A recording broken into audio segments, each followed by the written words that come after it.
마태복음 15장 21절에서 28절까지의 말씀. 우리 다 같이 한 목소리로 봉독하겠습니다. 시작. 예수께서 거기서 나가사 두로와 시돈 지방으로 들어가시니 가나안 여자 하나가 그 지경에서 나와서 소리 질러 이르되 주 다윗의 자손이여 나를 불쌍히 여기소서 내 딸이 흉악하게 귀신 들렸나이다. 네. 예수는 한 말씀도 대답하지 아니하시니 제자들이 와서 청하여 말하되 그 여자가 우리 뒤에서 소리를 지르오니 그를 보내소서. 예수께서 대답하여 이르시되 나는 이스라엘 집에 잃어버린 양 외에는 다른 데로 보내심을 받지 아니하였노라 하시니 여자가 와서 예수께 절하며 이르되 주여 저를 도우소서. 대답하여 이르시되 자녀의 떡을 취하여 개들에게 던짐이 마땅하지 아니하니라. 여자가 이르되 주여 올소이다마는 개들도 제 주인의 상에서 떨어지는 부스러기를 먹나이다 하니 이에 예수께서 대답하여 이르시되 여자여 내 믿음이 크도다 내 소원대로 되리라 하시니 그때로부터 그의 딸이 나으니라. 아멘. 함께 읽은 말씀을 본문으로 해서 제목은 올소이다마는 이라는 제목으로 우리 하나님의 주신의 은혜를 우리 풍성히 누리기를 원합니다. 우리 먼저 이 자리에 나온 우리 성도님들 휴일임에도 불구하고 산으로 들러가지 아니하시고 헤매고 방황하지 아니하시고 하나님 이 십자가 아래로 모이시니 이거 모든 것이 하나님의 은혜이고 축복인 줄로 믿습니다. 예, 주의 이름으로 축복하며 성경 말씀을 나누기 전에 제가 얼마 전에 들었던 어느 목사님의 이야기입니다. 어느 날 이 목사님이 사모님이 이렇게 얘기를 하시더래요. 당신은 참 손재주가 좋아요. 그래서 잘할 것 같아. 소질이 있어 보여. 그러니까 한번 해봐요.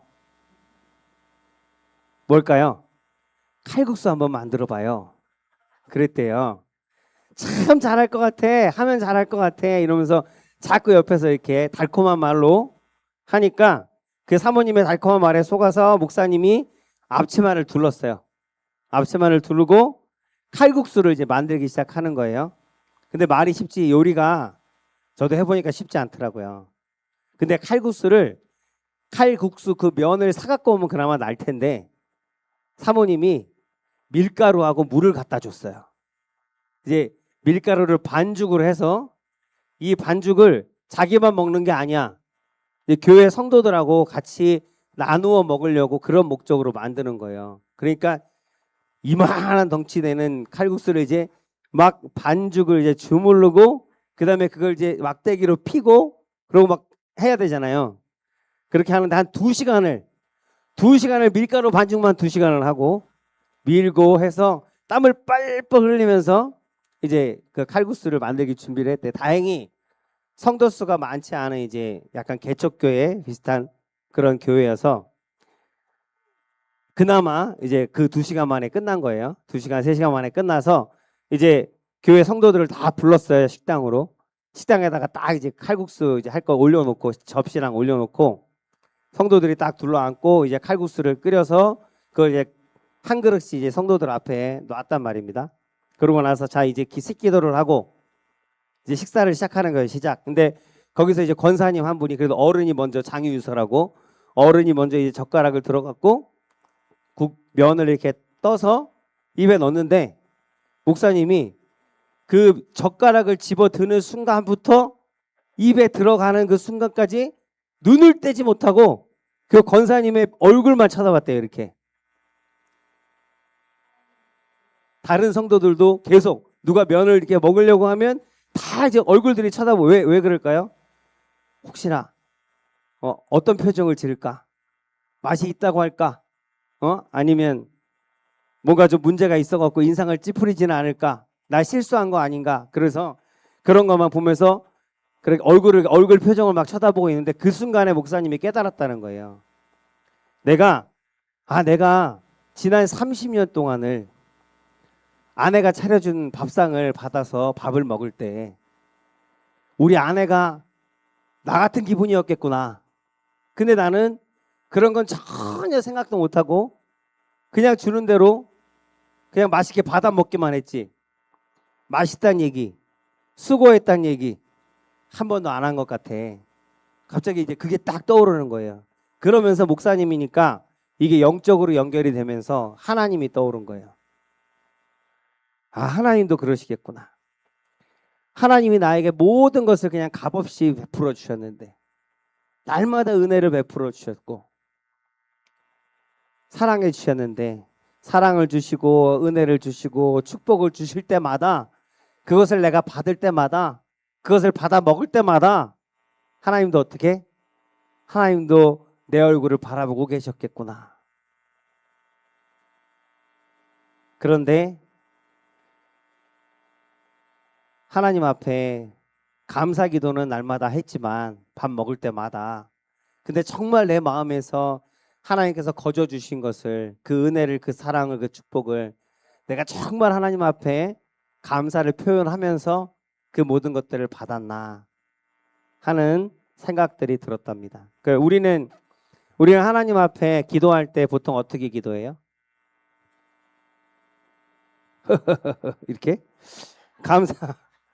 감사보다는 어떻게 해요? 감사보다는 뭐 좀 이루어 주세요. 뭐 좀 달라지게 변화시켜 주세요. 해결해 주세요. 주세요라고 기도할 때가 많지 않았는가? 감사하는 것보다는. 그리고 또 이 목사님이 전에는 이렇게 기도했답니다. 기도할 때. 교회에서 자기를 힘들게 하는 사람들이 너무 많았대요. 몇 명 되지도 않는데 그 되지도 않는 사람들이 너무 다 독특해. 그래서 자기를 너무 힘들게 할 때마다 그런 사람을 만날 때마다 하나님한테 가서 하나님 저 인간을 데려가시든지 아니면 나를 데려가시든지 둘 중에 하나를 하십시오. 제발 둘 중에 하나를 하십시오. 같이 못 살겠습니다. 그렇게 기도했대요. 그래서 목사님이 만약에 내가 기도한 것을 하나님께서 그때마다 즉각 다 응답해 주셨으면 우리 교회에 사람 하나도 남아있는 사람이 없겠다. 다 이 세상 사람이 아니었겠다. 이제 이런 생각, 그런 여러 가지 생각들을 하게 되더랍니다. 그래서 하나님이 참 많이 참으셨구나. 내가 기도할 때마다 때로는 어리석게 기도하고 때로는 때가 못 미치게 기도하고 하나님의 마음과 다르게 기도할 때 그때마다 하나님께서 참 많이 참으시면서 내 기도에 응답하지 않으시고 침묵하실 때는 다 이유가 있는 거구나. 다 이유가 있으셨구나 라는 것을 깨달았다라는 거예요. 그래서 오늘은 기도와 정말 중요한 거죠. 기도와 하나님의 침묵에 대해서 잠시 우리 얘기를 나누려고 하는 거예요. 기도할 때 응답 받은 것보다 응답 못 받은 게 더 많죠. 대부분이 다 그럴 거예요. 왜냐하면 우리는 하나님의 마음을 100% 다 모르거든요. 하나님의 마음을 안다면 그렇게 기도하지도 않았을 거고 우리가 하나님의 마음을 모르기 때문에 우리가 잘못 기도해도 우리가 어린아이처럼 기도하는데 그 기도를 다 들어주실 수는 없는 거잖아요. 그건 안 된다라고 하는 말씀을 하나님께서는 침묵으로 말씀하시는 겁니다. 하나님께서 내 기도에 침묵하셔서 힘들 때가 있습니다. 우리 성도들도 다 그런 경험들이 있습니다. 하나님 내가 이렇게 기도하는데 이렇게 간절히 기도하는데 작심해갖고 막 3일 동안 금식해서 기도했는데 하나님 왜 응답하지 않으십니까? 왜 들어주지 않으세요? 우리가 그렇게 때로는 따질 때도 많았습니다. 여러분 기억하시기 바랍니다. 오늘 분명히 기억하실 것은 내가 생각하는 기다림과 하나님이 생각하시는 기다림은 다를 수 있다라는 거예요. 우리가 내 생각을 내려놓고 하나님의 관점으로 하나님의 시선으로 하나님 그 기다리는 응답을 기다리는 그 시간들을 우리가 바라볼 때 그렇게 바라볼 수 있다면 그렇게 바라보면서 하나님 앞에 나아갈 수 있다면 우리 인생에 얽히고 설킨 수많은 문제로부터 하나님 우리는 자유케 되고 우리는 평안하게 되어질 줄로 믿습니다. 하나님의 시선으로 하나님의 마음으로 하나님의 뜻으로 기도할 수 있었으면 좋겠습니다. 미국이죠. 미국에 아르헨티나하고 칠레가 붙어 있는데 예전에 아르헨티나하고 칠레가 국경 때문에 칠레가 굉장히 긴 거 아세요? 이렇게 굉장히 길어요. 근데 국경 때문에 아르헨티나하고 계속 싸움이 있었어요. 다툼이 있었어요. 분쟁이 있었습니다. 그러다가 이제 이렇게 우리 싸우는 건 그만하자. 그래서 안 싸우기로 하고 그 싸우지 않는 의미로 뭘 했냐면 동상을 그들의 국경, 지금 있는 국경에 동상을 세우기로 했어요. 그래서 그것이 국경으로 표시가 돼서 영원히 우리 사이에 변하지 아니하는 평화의 조약으로 우리가 삼자. 그래서 동상을 세웠는데 그 동상이 뭐예요? 예수님의 동상이에요. 그래서 그게 어디냐면 1904년 3월에 세워졌는데 해발 3822 안데스 산맥 들어만 보셨죠? 안데스 산맥 그 꼭대기에 그 국경 거기다가 동산을 세운 거예요. 제가 사진 하나 올려놨거든요. 이렇게 산 꼭대기에 예수님의 동상을 이렇게 세워놓은 거예요. 그런데 문제는 뭐냐면 이 동상 때문에 전쟁이 날 뻔했어요. 아르헨티나하고 칠레하고. 왜일까요? 맞추시는 분은 하나님의 어떻게 알았어요? 정답이에요. 정답. 이걸 세우는데 같이 세우긴 했는데 뭐 시공자가 이렇게 했겠죠. 근데 세워놓고 보니까 이 얼굴이 예수님의 이 팔을 벌려서 이렇게 하고 있잖아요. 그 얼굴이 아르헨티나 쪽으로 가 있는 거예요. 그러니까 칠레 사람들이 화가 났어. 왜 예수님의 얼굴이 너 이쪽으로 가 있냐? 예수님이 왜 우리한테 등을 돌리고 있냐? 예수님이 우리 편이 아니라는 거냐? 니네 편이라는 거냐?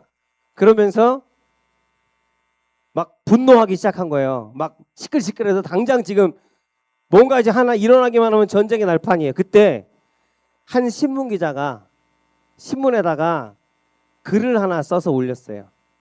근데 그 글이 뭐냐? 어떤 글이냐면 예수님의 동상이 아르헨티나를 향해 있는 것은 얼굴이 그것을 아르헨티나를 향해 있는 것은 아르헨티나가 이 나라가 예수님의 감시와 감독과 어떤 하여튼 감시와 감독과 하여튼 예수님의 어떤 그 역사가 필요한 나라이기 때문에 도움이 필요한 나라이기 때문에 충고와 경고가 필요한 그런 칠레보다 못한 나라이기 때문에 부족한 나라이기 때문에 예수님의 동상이 그 얼굴이 아르헨티나를 향해 있는 것이다 라고 그렇게 글을 쓴 거예요. 그 글을 읽고 칠레 사람들이 하고 고개를 끄덕였답니다. 그래 우리가 더 낫다는 얘기구나 하고 단순한 것 같지만 이게 역사상 실제로 있었던 이야기래요. 실제로 전쟁이 날 뻔했고 이 기사를 통해서 서로 다시 이렇게 협력하게 되었다라는 역사적인 이야기가 있습니다. 그래서 우리가 이 이야기를 제가 잠깐 드린 이유는 우리가 어떤 관점으로 어떤 시선으로 상황과 문제를 바라보느냐에 따라서 우리의 생각과 삶, 그 결과는 완전히 바뀔 수 있다. 달라질 수 있다. 우리가 다 아는 이야기지만 다시 한번 이렇게 생각을 한번 일으켜 보는 거예요.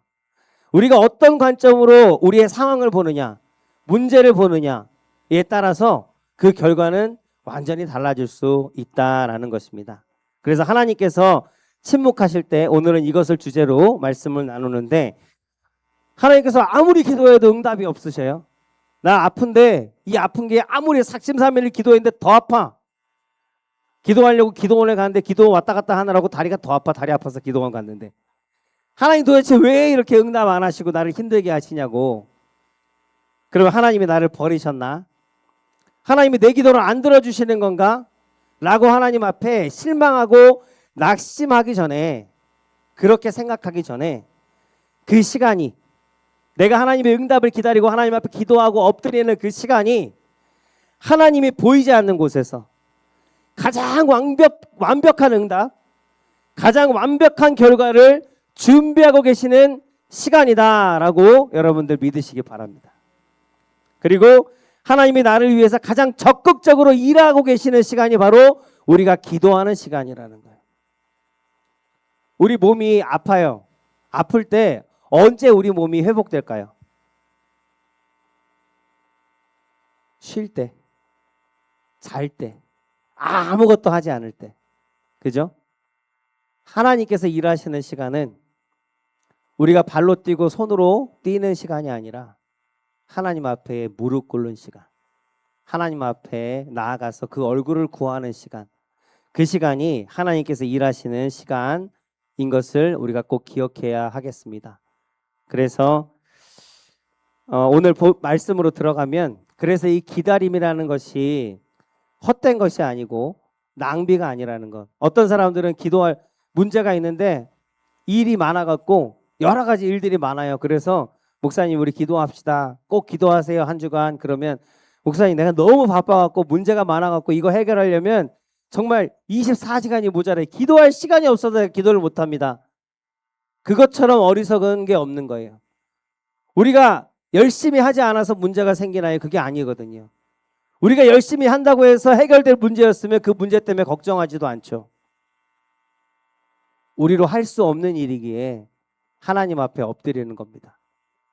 그리고 하나님 앞에 엎드리면 그 시간에 하나님께서 일하심을 믿는 믿음이 있는 자는 지혜로운 자이고, 더욱더 하나님 앞에 엎드리는 그 시간을, 그 기다리는 시간을 하나님의 소망으로 채우는 하나님 복이 있는 사람, 믿음의 사람인 줄로 믿습니다. 성경으로 들어가서 가나안 여인의 이야기, 잘 아는 이야기예요. 여러분들 잘 아는 이야기인데, 이 이야기의 배경은 지중해가, 제가 지도를 해서 여기가 지중해예요. 그냥 상상으로 보이시죠? 착한 사람은 보여요. 여기가 지중해고요. 여기가 갈릴리 바다예요. 요만큼. 그리고 밑으로 요단강이 흐르고 있고, 그리고 요 요단강 아래에 사해가 있어요. 그리고 그 위로 넘어가면, 갈릴리 조금 위로 가면 여기 지중해를 끼고 두로가 있고 시돈이 있어요. 보이세요? 이렇게? 보이죠? 착하지 않다고 할까봐. 자, 예, 그래서 여기 이 이야기의 배경이 어디냐면 두로와 시돈 지방이에요. 예수님께서 갈릴리를 벗어나서 두로와 시돈, 이방인들이 사는 이방 지역으로 넘어가신 거예요. 분명한 목적이 있어서 넘어가신 겁니다. 그래서 두로와 시돈엔 이방인들만이 있죠. 그래서 그 두로와 시돈으로 갔는데 예수님께서 지금 이 지역으로 오셨다라는 이야기를 듣고, 그리고 이 가나안 여인이 예수님을 찾아온 거예요. 교리도 모르고요. 믿음도 없습니다. 예수님에 대해서도 많이 알지 못합니다. 그를 메시아라고 하는 소리는 들었지만 자기가 그렇게 고백해 본 적도 없는 그런 믿음 없는 여인이었을 거예요. 신앙 없는 여인이었을 거예요. 근데 그 여인이 예수님을 찾습니다. 왜? 예수님의 소문을 들었거든요. 병든 자를 고친다, 고쳤다라는 소식을 들었거든요. 그래서 정말 지푸라기라도 잡는 심정으로 예수님을 찾아왔어요. 정말 간절함으로 찾아왔음을 성경을 통해서 우리는 알 수 있습니다. 엄청 시끄러웠거든요. 지금 우리 글로 써 있어서 안 들리지만 이 글을 소리로 표현한다면 지금 엄청 시끄러운 거예요. 이 여인 때문에. 이 여인이 왔는데 자기 딸이 아주 좀 흉악한 귀신이 들려서 고통을 받고 있어요. 그래서 예수님의 소문을 듣고 이렇게 얘기합니다. 주 다윗의 자손이여, 나를 불쌍히 여기소서. 내 딸이 흉악한 귀신이 들었나이다. 쫓아내주세요. 고쳐주세요. 그런데 그렇게 지금 간절하게 외치고 있잖아요. 소리치고 있잖아요. 근데 그 여인을 향해서 예수님의 반응이 23절, 예수는 한 말씀도 대답하지 아니하시니. 그렇게 막 소리를 질러서 부르짖고 있는데 예수님께서 단 한마디도 안 하신다는 거예요.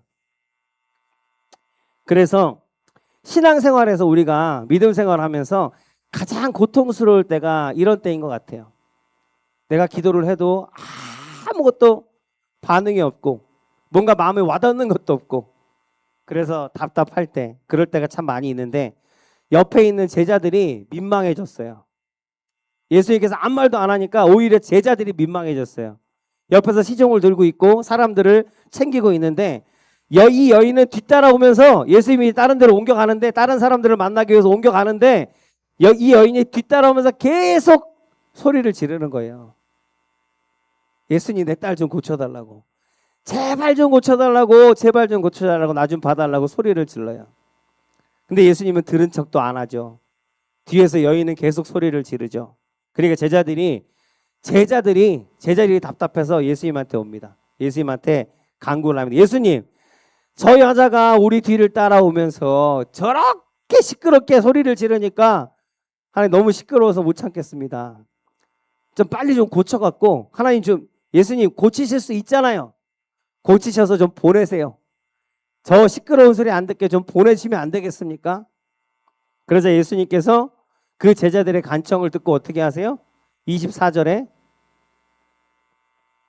예수께서 대답하여 이르시되 나는 이스라엘 집에 잃어버린 양 외에는 다른 데로 보내심을 받지 아니하였노라 라고 대답하시는 거예요. 아주 단호하게 나는 고치지 않겠다라고 말씀하시는 거예요. 저렇게 얘기하시는 건 보세요. 지금 두로와 시돈 지방으로 예수님께서 오신 거예요. 여긴 다 이방 사람들이란 말입니다. 근데 거기서 복음을 전하시고 하나님의 나라를 전파하셨을 텐데, 거기서 이방 민족들이라고 해서 내가 너희들에게 보냄을 받지 않았다라고 지금 역설적인 얘기를 하고 계시는 거예요. 예수님의 마음은 그렇지 않습니다. 왜 거절하시고 왜 침묵하셨을까? 이 여인, 두로와 시돈 지방에 오신 이유는 아마 이 여인 하나 때문이었을 수도 있어요. 그 여인을 통해서 하나님의 나라를 모든 사람들이 보게 하시고 소망을 갖게 하시려고 하나님 여기 오신 걸 수도 있어요. 정확히는 모르겠지만 분명한 목적이 있어서 오셨단 말입니다. 근데 이방 여인이기 때문에, 이방 사람이기 때문에 나는 너희에게 보냄을 받지 않아서 너희하고는 상관없어 라고 얘기하는 건, 이 대화들을 통해서 예수님께서 이 여인의 믿음을 나타내시려고 하는 그런 하나님의, 그 예수님의 의미, 뜻이 있었음을 우리가 알 수 있습니다. 근데 이 여인이 이렇게 얘기하는데도 포기하지 않고 예수님 앞으로 달려와서 그 발 앞에 넙죽 엎드립니다. 25절에 성경은 이렇게 기록합니다. 절하며 이르되 주여 나를 도우소서. 예수께 절하며라고 나왔잖아요. 빨갛게 제가 기록했는데, 여기서 예수께 절하면은 아주 우아하게 예수님한테 이렇게 세배하듯이 절했다는 얘기가 아니에요. 어떤 얘기일까요? 지금까지의 모습들을 보면 상상할 수 있겠죠. 그냥 그 앞에 그 옷자락, 바지가랑이 붙들고 늘어진 거예요. 엎드려갖고 제발 내 얘기 좀 들어달라고. 그렇게 간절하게 강청함으로 그 앞에 엎드려 있음을 성경은 이렇게 기록하고 있는 겁니다. 제발 내 딸 좀 살려달라고 지금 바지가랑이를 잡고 있는데, 그런데 그런 여자에게 주님께서 다시 한번 말씀하시는데 아주 독한 말을 하세요. 여러분 기억하시는 말, 독한 말 뭐냐면, 대답해 이르시되 내 자녀의 떡을 취해서 개들에게 던짐이 마땅하지 아니하니라. 이게 무슨 말인지 아시겠죠? 한마디로 무릎 꿇은 그 여인을 향해서, 간절히 지금 부르짖고 있는 여인을 향해서 너는 뭐다? 너는 개다라고 얘기하는 거예요. 그 당시에 이방인들을 비하하는 말로 쓰는 것이 개라는 표현이었어요. 예수님께서 그 표현대로 말씀하시는 건데, 너는 개다. 그래서 내 은혜의 떡을 너에게 줄 수 없다. 너 같은 사람에게 줄 수 없다라고 지금 그렇게 단호하게 말씀을 하십니다. 여기서 우리가 잠시 제자들의 태도를 한번 짚어보면 은혜가 있습니다. 제자들이 예수님께 말합니다. 시끄러우니까 좀 고쳐서 보내주세요. 이 여자 너무 시끄러우니까 예수님 하실 수 있잖아요. 한마디로 얘기해서 제자들의 말은 뭐냐면, 예수님은 이 기적을 행하실 수 있는 분임을 믿는 믿음이 제자들에게 있었어요. 또 그 여인을 불쌍히 여기는 마음도 있었던 것 같습니다. 그래서 저렇게 불쌍하게 간청하는데 나 같으면 들어주겠네. 나는 능력이 없어서 못하지만 예수님은 얼마든지 하실 수 있는데 오늘 도대체 왜 그러시는 거예요? 그래서 여기서 간청하는 것이 그러나 오늘 제가 제자들의 입장을 다시 한번 말씀드리는 것은 제자들이 예수님을 믿는 믿음이 있어요. 근데 어떤 믿음이냐면 예수님은 고치실 수 있는 능력이 있는 사람, 거기에 믿음이 그쳤다라는 겁니다. 예수님이 어떤 존재, 어떤 분인지를 제자들이 알았다라고 하면 예수님이 이 땅 가운데 의사로 온 게 아니잖아요. 그냥 병든 자만 고치려고 온 게 아니잖아요. 예수님이 무슨 목적을 가지고 여기 왔는지를 안다면 하나님의 아들, 하나님 자신이심을 제자들이 알았다라고 하면 그들은 예수님께 좀 고쳐주시면 안 됩니까? 라고 묻는 것이 아니라 뭘 물어야 하는 걸까요? 예수님, 평소에는 아픈 사람이 오면 무조건 하나님 고쳐주시고 치료해 주시고 낫게 해주시고 그들로 기뻐 돌아가게 하셨는데 왜 오늘은 이렇게 하시는 겁니까? 왜 오늘은 침묵하시는 겁니까? 왜 오늘은 거절하시는 겁니까? 그 거절하시는 이유가 뭡니까? 그 침묵하시는 이유가 뭡니까? 라고 물어봤어야 하는 거예요. 도대체 하나님의 뜻이 뭡니까? 그것을 물어봐라 하는 거라고요. 무슨 얘기냐면 바꾸어서 우리가 기도할 때 기도에 응답이 없을 때 우리는 어떤 질문을 해야 되냐고요. 하나님 왜 안 고쳐주시는 거예요? 왜 안 들어주시는 거예요? 왜 응답하지 않으시는 거예요? 그걸 묻는 게 아니라 하나님이 지금 침묵하시는 이유가 뭡니까? 하나님의 뜻이 뭡니까? 이 침묵을 통해서 이 기다리는 시간을 통해서 하나님께서 나에게 무엇을 행하려고 하시는 겁니까? 무엇을 보이시고 무엇을 깨닫게 하시려고 하나님 침묵하시는 겁니까? 그 하나님의 뜻을 묻고 구하는 것이 참으로 하나님을 알고 하나님을 믿는 믿음의 사람들의 마땅히 행하여야 할 하나님 입술의 고백이라는 거예요. 하나님의 뜻을 묻고 찾기 시작할 때 문제들이 풀리게 되어지는 것을 여러분 믿으시기 바랍니다. 하나님은 단지 우리가 병이 걸리지 않고 아프지 않고 살다가 죽는 것으로 그치시기를 원하는 분이 아니에요. 이 땅에서의 삶을 하나님께서 치유하시고 이 땅에서 잘되게 하시고 이 땅에 오신 분이 아니라 이 땅에 오신 이유는 우리를 영, 혼, 육 전인적으로 구원하셔서 하나님의 나라에서 하나님의 자녀로서 하나님의 백성으로서 예비하신 그 축복들을 다 누리게 하시려고 하나님 우리를 사랑하셔서 이 땅 가운데 오신 분입니다. 그래서 우리의 기도가 너무 편협적으로 내 욕심과 내 뜻에만 맞춰서 하나님께 구하는 것이 아니라 하나님의 뜻을 먼저 구하고 그 뜻대로 기도하기를 구하는 지혜가 저와 여러분들 가운데 있어야 할 줄로 믿습니다. 예수님이 몇 번을 거절하시는데도 빨리 얘기하겠습니다. 예수님께서 몇 번을 거절하시는데도 이 가나안 여인은 계속 따라가면서 이야기합니다. 분명히 거절하심이 분명한데 대화를 보면 그럼에도 불구하고 단절되어진 이 대화가 계속 이어지는 이유는 뭘까요? 맞아요. 이 여인의 절실함입니다. 이 여인의 간절함입니다. 이 여인이 아직도 소망을 잃지 않았다는 거예요. 끝까지 기도하는 이 믿음이 하나님께서 우리에게 바라시는 믿음입니다. 그래서 여자가 이르되 그리고 끝까지 기대와 소망을 버리지 않았던 이 여인을 통해서 하나님께서 우리에게 들려주실 가장 위대한 성경에서 가장 위대한 믿음의 고백을 하나님 듣게 하십니다. 그 믿음의 고백을 제가 읽겠습니다. 27절 여자가 이르되 주여 올소이다마는 개들도 제 주인의 상에서 떨어지는 부스러기를 먹나이다. 가장 위대한 믿음의 고백입니다. 올소이다마는 지금 옳다고 얘기하고 있어요. 그 앞에 무슨 내용이었는데요? 너는 개다라고 얘기했어요. 근데 맞습니다라고 얘기하는 거예요. 맞아요 하나님. 나는 개입니다. 나는 하나님의 그 은혜를 받을 자격이 없습니다. 내가 하나님의 치유를 받고 하나님의 응답을 받아야 할 만한 어떤 것도 없습니다. 하나님께서 내게 그렇게 응답하시고 나를 고치시고 내 상황을 해결하실 의무가 하나님께는 없습니다. 모든 것이 다 하나님의 은혜입니다. 다 옳은 말씀인데 그럼에도 불구하고 라고 얘기하는 거예요. 옳다라고 믿음의 고백을 하고 나서 마지막에 그러나 그 영어 성경에는 but이라고 나와요.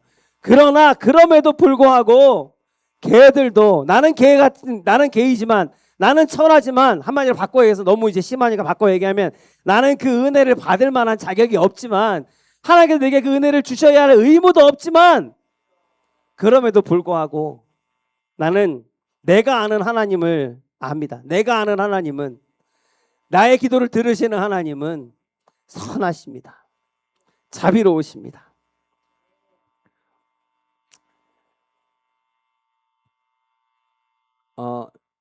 주기도문 우리가 늘 고백하는 주기도문이 있죠. 주기도문. 하늘에 계신 우리 아버지의 이름이 거룩히 여김을 받으시오며 나라 임하시오며 그 다음에 뭐죠? 제가 몰라서 묻는 게 아니죠. 네. 뜻이 하늘에서 이루어진 것 같이 땅에서 이루어지이다. 하나님의 뜻이 이루어지기를 기도한다라는 것. 여러분 그게 무슨 뜻일까요? 하나님의 뜻이 내 삶에서 이루어지기를 원합니다. 무슨 뜻일까요? 그 뜻은 바로 내 뜻을 포기하겠다는 거예요. 내 생각을 포기하겠다는 거예요. 내 욕심을 포기하겠다는 거예요. 내 소원, 내가 바라는 방향이 있고 내가 바라는 응답이 있을 거 아니에요. 그 모든 것들을 다 내가 포기하겠다는 거예요. 그래서 하나님의 뜻이 내 뜻 가운데, 내 삶 가운데 이루어지는 것을 내가 기뻐합니다. 그렇게 기도하라고 하나님께서 우리에게 가르쳐 주신 기도 제목이, 기도문이 바로 주기도문입니다. 여인이 고백합니다. 주님, 나에게는 어떤 권리도 없습니다. 그러나 내가 아는 주님은, 내가 믿는 주님은 자비로우시고 선하시고 사랑이 많으십니다. 그래서 나는 그 주님의 사랑과 그 하나님의 자비를 믿고 나는 끝까지 하나님께 매달릴 것입니다. 지금 여인은 그렇게 고백하고 있는 거거든요. 이 여인의 믿음 앞에 예수님은 더 이상 침묵하지 않으셨습니다. 이제 하나님께서 나타내실 그 여인의 믿음을 모든 사람이 듣고 보았습니다. 그래서 그 자리에서 예수님께서 감탄하시면서 하나님 소리를 내십니다. 소리를 지르시는데 그게 28절 예수께서 대답하여 이르시되 여자야 내 믿음이 크도다. 내 소원대로 되리라 하시니 그때로부터 그의 딸이 나으니라. 아멘. 이 여인의 믿음이 증명되는 그 순간에 하나님의 침묵이 끝나고 기적의 문이 열려졌음을 성경은 증거하고 있습니다. 여러분 이 침묵 예수님께서 온 인류의 죄를 짊어지시고 십자가에 달리셨을 때 하늘을 향해 절규하셨습니다. 엘리 엘리 라마 사박다니 무슨 뜻인지 아시죠? 아버지요 아버지요 어찌하여 나를 버리시나이까. 그렇게 기도했을 때 정말 이 처절한 기도였거든요. 간절한 기도였거든요. 근데 그 기도에 성부 하나님께서는 침묵하십니다. 그 하나님이 침묵하실 때 하나님께서 응답하셔서 십자가에서 예수를 내려오게 하고 다시 그 모든 상처들을 아물게 하고 하나님의 권세로 모든 그 십자가에 못 박게 했던 사람들을 다 진멸하고 그랬으면 어떡할까? 그러나 예수님께서는 하나님은 아무것도 하지 않으시고 침묵하셨어요. 예수님은 그냥 십자가에서 힘없이 그냥 돌아가셨습니다. 온몸에 피와 물을 다 쏟아내시면서 죽으셨어요. 그때 아마 사단은 자기가 승리한 줄 알았을 겁니다. 그 십자가에다가 예수님을 못 박았던 그 대제사장들과 서기관들은 아마 승리의 축배를 들었을 거예요. 그날 저녁에 우리가 이겼다. 그러나 3일 뒤에 하나님의 그 침묵하심은 3일 뒤에 사망의 권세를 깨뜨리시고 온 인류를 구원하시는 그 부활의 영광으로 나타나게 되었음을 믿으시기 바랍니다. 성경은 그것을 말하고 있습니다. 하나님이 침묵하시는 데는 분명한 이유가 있습니다. 그리고 그 이유는 선하십니다. 예전에 우리 권사님들 생각납니다. 지금의 권사님들도 신실하시지만 예전의 권사님들은 요즘에는 40대 권사님도 많으시잖아요. 우리 권사님이시죠? 권사님이시죠? 네. 예전에는 권사님들 다 저렇게 지긋하셨거든요. 네. 60대 후반이신가요? 아, 네네. 중반. 근데 예전에 권사님 하면 다 이렇게 지긋하신. 그래서 항상 이렇게 조심스러웠던 기억이 있어요. 뭐 청년부 다니고 할 때. 그래서 뭔가 힘들면 목사님한테도 갔지만 교회 가면 권사님들이 항상 기도하고 계셨거든요. 그러면 내가 친한 권사님들한테 가서 너무 힘들어요 하면서 눈물로 막 울면서 막 기도하고 있으면 권사님이 너무 힘들어요. 왜 그래? 왜 울고 있어? 너무 힘들어요. 막 이러면 권사님이 뭐라 그러셨는지 아세요? 대부분의 그때 권사님들은 그러셨어요. 기도해, 기도해. 기도하면 다 돼. 기도하면 다 들으셔. 몸이 아파갖고 제 예전에 그 청년부하고 할 때 몸이 아파서 나 오늘 교회 못 나갈 것 같아요. 누가 새신자나 이렇게 나가기 싫어서 이런 핑계 저런 핑계 되잖아요. 그러면 몸이 아파서 오늘은 못 갈 것 같아요. 이런 것 때문에 못 갈 것 같아요. 그러면 우리 권사님은 전화 받으면 그랬어요. 나와 일단 나와. 일단 나와서 예배 드리다 보면 다 해결돼. 나와 기도하다 보면 다 해결돼. 너무나 간단 명료하고 단순했지만 하나님 그게 진리임을 이제 깨닫습니다. 기도회 요즘에는 근데 안 그렇더라고요. 요즘에 권사님 저 너무 힘들어요 그러면 요즘 권사님들은 좀 세련되어서 그런데요. 힘들어? 우리 그럼 찜질방 갈까? 우리 가서 몸 좀 지지고 몸도 편하게 하고 씻고 맛있는 것도 먹고 그렇게 얘기하다 보면 답이 나오지 않을까? 그런데요. 예전에 힘들면 막 기도원 올라가서 나무 하나 뽑으려고 그랬는데 기도 외에는 이런 것이 나아갈 수 없습니다. 하나님의 선하심을 믿음으로 기도하고 그래서 그 기도로 은혜 받으심으로 받으시기를 주의 이름으로 축복합니다. 마지막으로 말씀을 맺겠습니다. 예수께로 돌아가자라는 책이 있습니다. 최근에 읽은 책이에요.